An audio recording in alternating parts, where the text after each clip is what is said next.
UN से एक report आई है जिसने पाकिस्तान को भी एक्सपोज किया, इंडी गठबंधन को भी एक्सपोज कर दिया।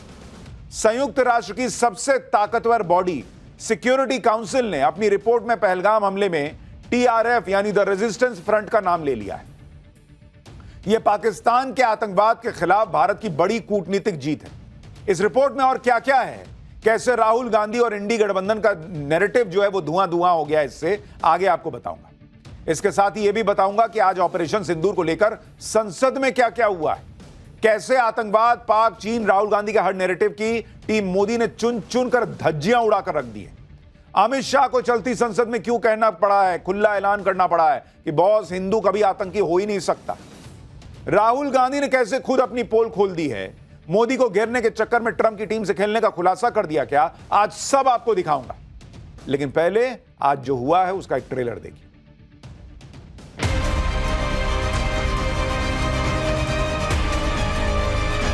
अब कांग्रेस का भरोसा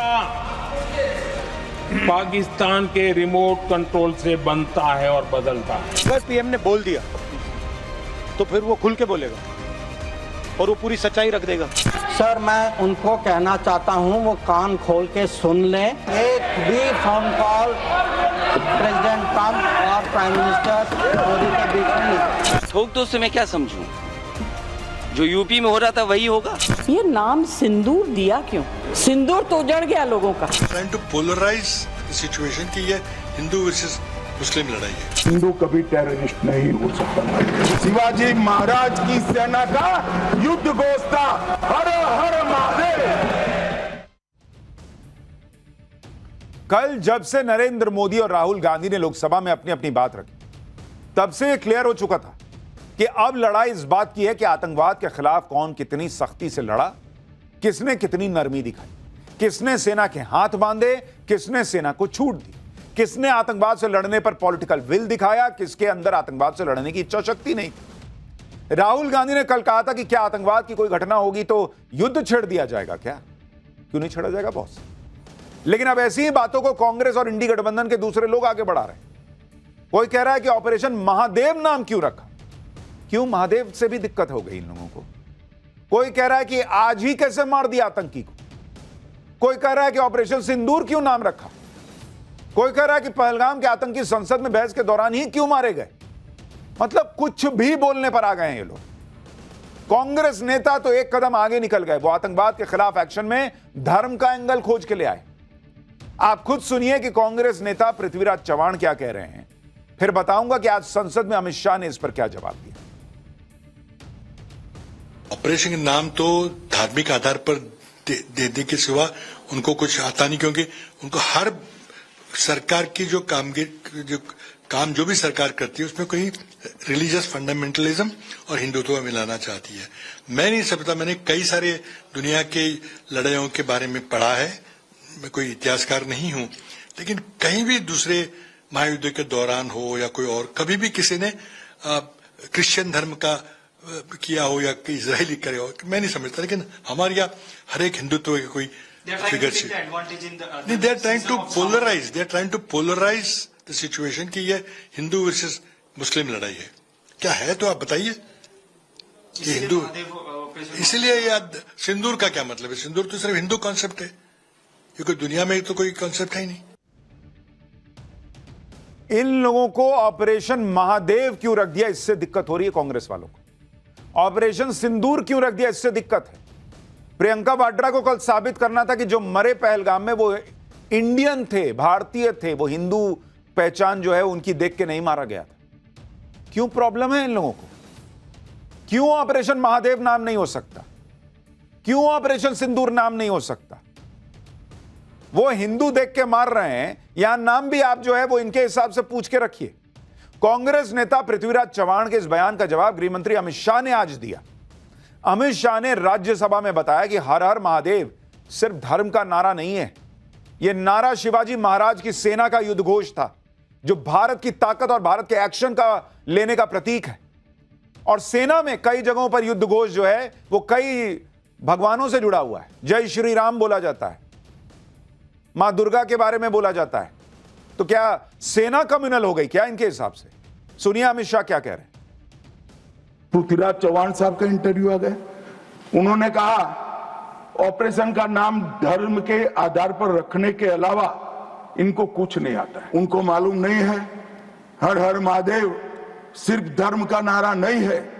शिवाजी महाराज ने जो मुगलों के खिलाफ लड़ाई लड़ी, स्वतंत्रता की लड़ाई लड़ी, और शिवाजी महाराज की सेना का युद्ध घोष था हर हर महादेव। और ये प्रतीक है, ये प्रतीक है हर प्रकार के भारत पर के हमले का, भारत की संप्रभुता पर हमले का और भारत की सीमाओं पर अतिक्रमण के जवाब देने का। इसीलिए कांग्रेस पर आरोप लग जाता है कि अपने वोट बैंक की पॉलिटिक्स के लिए उनको हर चीज से दिक्कत हो जाती है। लेकिन इंडी गठबंधन में अकेला कोई एक नेता है जो आतंकवाद के खिलाफ ऑपरेशन को लेकर उल्टे सीधे सवाल उठा रहा है। अरे भैया लिस्ट है। समाजवादी पार्टी के नेता अबू आजमी भी ऑपरेशन महादेव पर सवाल उठा रहे हैं। अबू आजमी कह रहे हैं कि ऑपरेशन महादेव में जिन आतंकियों को मारा गया उनको खाना पानी कहां से मिल रहा था। जिस दिन ऑपरेशन सिंदूर पर चर्चा शुरू हुई उसी दिन आतंकियों को मार दिया गया। क्या यह स्क्रिप्ट पहले से लिखी गई थी? सुनिए अबू आजमी को। 3 महीने से ज्यादा ये आतंकवादियों को हमारी सिक्योरिटी ने घेरे कर रखा था। खाना पानी कहाँ से मिल रहा था इनको? कैसे जिंदा थे ये लोग? आम इंसान जो लेमैन है ना, उसके दिमाग में एक बात आती है कि इनको खाना पानी कैसे मिल रहा, कैसे जिंदा थी। और मेरी सिक्योरिटी ने घेर घेर के रखा था इनको, और उनको या तो ऐसा था इंतजार था कि इनको जाने मत दो, वहीं रखो रखो, और जिस दिन ऑपरेशन सिंदूर पे बातचीत होगी उसी दिन इनको ढेर कर देंगे। क्या ऐसा तो नहीं है? या कोई स्क्रिप्ट तो नहीं लिखी गई है? आप सोचिए ये लोग किस लेवल पे जा सकते हैं।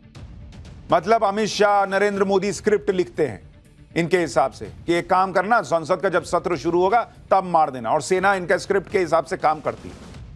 क्या लोग हैं बॉस ये लोग? कह रहे हैं लेमन के दिमाग में ये सवाल आता। किसी लेमन के दिमाग में ये सवाल नहीं आता। आप सवाल डालना चाहते हैं। कह रहे हैं 3 महीने का खाना कहां से आया? आतंकवादी जब ऐसी घटना करने निकलते हैं तो 3 महीना क्या, कई बार वो बर्फीले रास्ते से आते हैं ना, तो 4-4 महीने का खाना लेके चलते हैं, और वहां ठूस ठूस के बिरयानी नहीं खाते हैं, सर्वाइव करने के लिए खाना खाते हैं। जो मारे गए उनका जरा चेहरा देख लीजिए, चूसे हुए आम जैसा चेहरा था। ऐसा नहीं था कि दिन का 3 टाइम खाना खा रहे थे, तोंद निकली हुई थी और मार दिए गए कि पूछ रहे हैं खाना कहां से आ रहा था। इनको हर चीज का हिसाब चाहिए। किस दिन मारे, कब मारे, मिला कब, खाना कहां से आया, पानी कहां से पी रहा था, हाथ कहां धोने जाता था, सब इनको बताइए। अबू आजमी जिस समाजवादी पार्टी में है, उस समाजवादी पार्टी के मुखिया अखिलेश यादव भी ऑपरेशन महादेव पे सवाल उठा चुके हैं, तो नीचे वाले लोग भी तो वही करेंगे। अखिलेश यादव ने ऑपरेशन महादेव की टाइमिंग पे सवाल उठाए थे, और आज आतंकियों के एनकाउंटर को यूपी में अपराधियों के एनकाउंटर से जोड़ रहे हैं। यह ऐसा ही है जैसे सेब और संतरे की तुलना करना। सुनिए अखिलेश यादव को। ये तो उत्तर प्रदेश में चलती थी नीति ठोक दो। ये लोकसभा की नीति नहीं है ठोक दो। ठोक दो से मैं क्या समझूं? जो यूपी में हो रहा था वही होगा। पर क्रिमिनल्स और टेररिस्ट में कुछ तो डिफरेंस होता है अखिलेश जी, मतलब आपने इक्वेट जो यूपी से किया है। नहीं, ठोक दो किससे ये रिलेट हुआ है?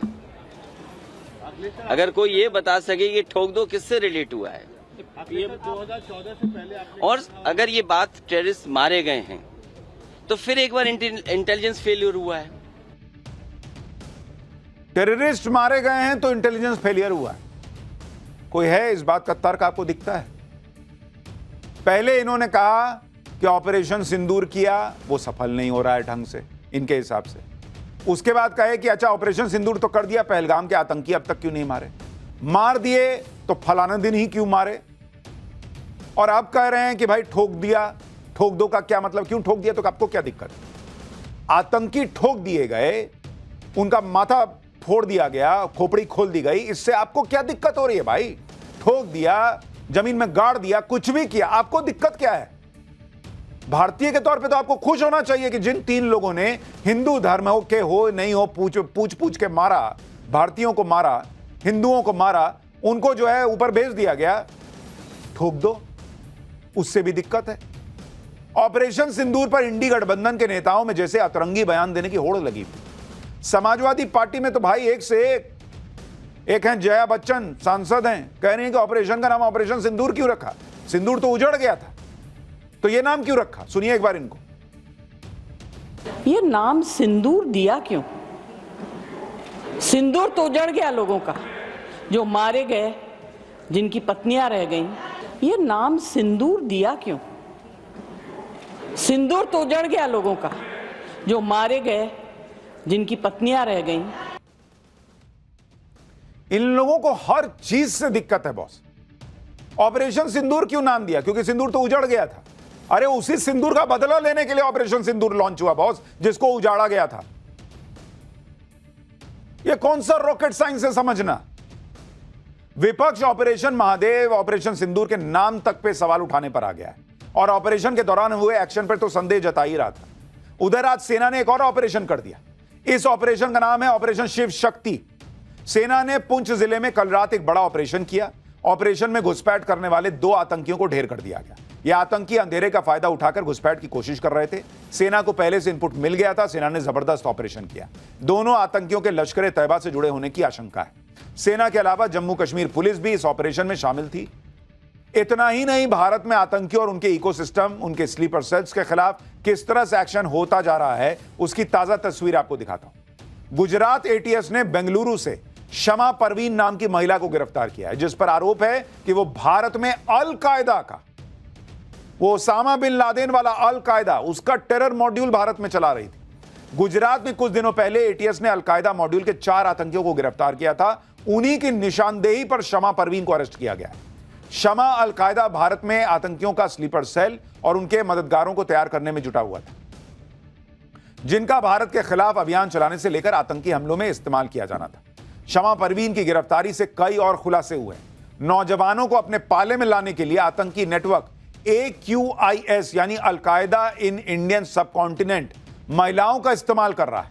खास तौर से बुर्का स्लीपर सेल तैयार करने में जुटा है, जिनके लिए पुलिस और खुफिया एजेंसियों की नजर से बचना कई मायनों में आसान है। लेकिन अब इनके खिलाफ भी एक्शन हो रहा है। यानी आतंकवाद पर न सिर्फ प्रहार हो रहा है, बल्कि आतंकी घटनाओं को होने से भी रोका जा रहा है। और इसलिए आज आपको 2014 से पहले का माहौल याद करना चाहिए बॉस। उत्तर से लेकर दक्षिण और पूरब से लेकर पश्चिम तक आतंकी हमले होते थे। हमलों की पूरी लिस्ट है। 2 अक्टूबर 2004 को नागालैंड के दीमापुर में धमाका होता है। रेलवे स्टेशन और बाजार में 2 धमाके हुए, 30 लोग मारे गए। 25 अगस्त 2007 हैदराबाद में 2 धमाके हुए, 42 लोग मारे गए। 11 जुलाई 2006 मुंबई की लोकल ट्रेन में सीरियल ब्लास्ट धमाकों में 209 लोग मारे गए। 26 जुलाई 2008 अहमदाबाद में 21 सीरियल ब्लास्ट धमाकों में 56 लोग मारे गए। 13 मई 2008 जयपुर में 9 सीरियल ब्लास्ट हुए, 71 लोगों की जान गई। 29 अक्टूबर 2005 दिल्ली में, देश की राजधानी में 3 सीरियल ब्लास्ट होते हैं, 70 लोगों की जान जाती है। 13 सितंबर 2008 दिल्ली में 5 सीरियल ब्लास्ट होते हैं, 33 लोग मर जाते हैं। 5 जुलाई 2005 अयोध्या में राम जन्मभूमि पर हमला होता है, 6 लोग मारे जाते हैं। 28 जुलाई 2005 जौनपुर में श्रमजीवी एक्सप्रेस पर हमला होता है, 12 लोग मारे जाते हैं। 30 अक्टूबर 2008 को असम के 4 शहरों में 18 सीरियल ब्लास्ट होते हैं, 81 लोगों की जान चली जाती है। 13 फरवरी 2010 को पुणे की जर्मन बेकरी में धमाका होता है, 17 लोगों की मौत होती है। 7 मार्च 2006 को वाराणसी के मंदिर और रेलवे स्टेशन पर धमाका होता है, 28 लोग मारे जाते हैं। और 26/11 को कौन भूल सकता है बॉस? यह हाल था 2004 से लेकर 2014 के बीच। और यह आपको कुछ प्रमुख घटनाएं बताइए। लिस्ट है बॉस। बड़े बड़े शहर, देश की राजधानी बचे नहीं थे जहां टेररिस्ट अटैक ना हुआ हो।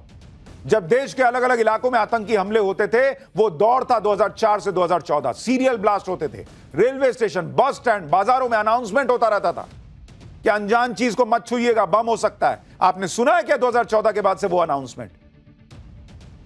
स्पीकर बजता रहता था कि कोई लावारिस चीज दिखे तो छूइएगा मत, बताइएगा पुलिस को। बजना बंद करवा दिया नरेंद्र मोदी ने। ऐसा सिस्टम बना दिया देश के अंदर।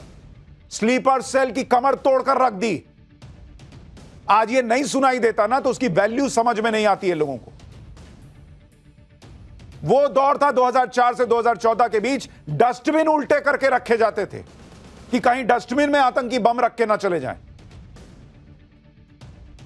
आज डस्टबिन उसी काम में आता है जिसके लिए बना हुआ है, क्योंकि उसमें बम नहीं रखे जाते। नरेंद्र मोदी कहते हैं स्वच्छता अभियान चला रहा हूं, उसमें कूड़ा फेंको, उसी के काम आएगा। आतंकियों को डस्टबिन में हम पहुंचा देंगे। यही बात पीएम मोदी ने कल संसद में भी कही थी। एक बार सुनिए, फिर आपको बताता हूं कि दोनों दौर में क्या फर्क आया है। 2014 से पहले देश में असुरक्षा का जो माहौल था, अगर वो आज याद भी करे ना तो लोग सिहर जाते हैं। हर जगह पे अनाउंसमेंट होता था, रेलवे स्टेशन पर जाओ, बस स्टैंड पर जाओ, एयरपोर्ट पर जाओ, बाजार में जाओ, मंदिर में जाओ, कहीं पर भी जाओ, जहां भी भीड़ होती है, कोई भी लावारिस चीज दिखे छूना मत, पुलिस को तुरंत जानकारी देना, वो बम हो सकता है। हम 2014 तक यही सुनते आए थे, ये हालात करके रखा था। देश के कोने कोने में यही हाल था, माहौल ये था।